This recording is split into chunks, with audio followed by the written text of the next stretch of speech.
नाशिककरांनो, काहीही झालं तरी या भ्रष्ट राज्यकर्त्यांना नाशिकमधल्या एकाही झाडाला हात लावू देऊ नका. खरं तर आज देशभरातल्या विविध शहरांमध्ये इतकं एअर पोल्युशन म्हणजे ज्याला आपण वायू प्रदूषण म्हणतो वाढलं आहे की अहमदाबाद असेल, मुंबई असेल, दिल्ली असेल या शहरांमध्ये साधा श्वास घेणंही खूप अवघड झालं आहे.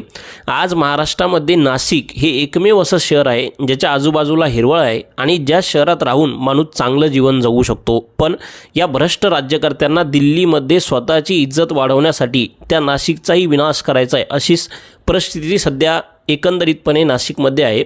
जे गिरीश महाजन असतील किंवा मुख्यमंत्री असतील वारंवार वादे करताय की इथले झाडं कापून इकडे लावू. या भ्रष्ट राज्यकर्त्यांना एवढं कळायला पाहिजे की तुमच्या 1 महिन्याच्या 2 महिन्याच्या कुंभमेळ्यामुळं नाशिकचे भविष्याचे 50 वर्ष आणि नाशिकमध्ये जगणाऱ्या प्रत्येक माणसाच्या आयुष्यात तुम्ही भविष्यात अंधार आणताय. त्यामुळं नाशिककरांनो, एकजुटीनं संपूर्ण ताकदीने या गोष्टीचा विरोध करा. एकाही झाडाला या भ्रष्ट राज्यकर्त्यांना हात लावू देऊ नका, कारण यांच्या मालकांच्या समोर स्वतःची इज्जत वाढवण्यासाठी ही राज्यकर्ते कुठल्याही थराला जाऊ शकतात. उद्या चालून नाशिकचा विनाश झाला, नाशिकमध्ये वायू प्रदूषण किंवा एअर पोल्युशन खूप वाढलं तर ही राज्यकर्ते स्वतः दुसऱ्या जिल्ह्यात जातील, दुसऱ्या राज्यात जातील, स्वतःच्या घरामध्ये एअर फिल्टर बसवतील. एवढी पैसे भ्रष्टाचारानं या लोकांकडे आहेत.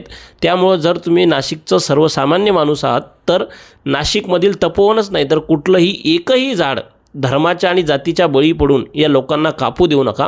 कारण शेवटी आपलं भविष्य महत्त्वाचं आहे आणि कुठलंही झाड कापणं हे कुठल्याही देवालाही कधीच मान्य नाही. त्यामुळं नाशिकची रक्षा करण्यासाठी एकजुटीनं लढा शेवटच्या श्वासापर्यंत.